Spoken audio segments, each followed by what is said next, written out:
वर बसलेले मुंबई उच्च न्यायालयाच्या निर्देशानुसार प्रशासन कार्य करणार। मनोज जरांगे यांच्या आंदोलनावर मुख्यमंत्री देवेंद्र फडणवीस यांची प्रतिक्रिया। मनोज जरांगे पाटील उपोषणाच्या मुद्द्यावर ठाम, मागण्यांची अंमलबजावणी होईपर्यंत मागे हटणार नाही, जरांगेंचा सरकारला इशारा।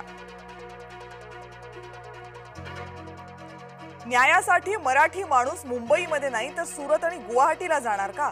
उद्धव ठाकरेंचा एकनाथ शिंदेंना टोला। मराठा समाजासाठी शेवटपर्यंत लढणार, आरक्षणाचा गुलाल पडल्याशिवाय हटणार नाही, मनोज जरांगे पाटील यांची घोषणा।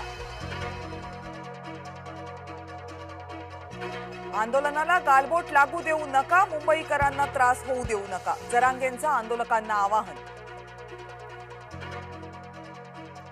मनोज जरांगेंची मागणी ओबीसींचं आरक्षण संपवणारी, लक्ष्मण हाकेंचा जरांगेंवर निशाणा। ओबीसी मधूनच आरक्षण देण्याची मागणी बेकायदा असल्याचंही विधान।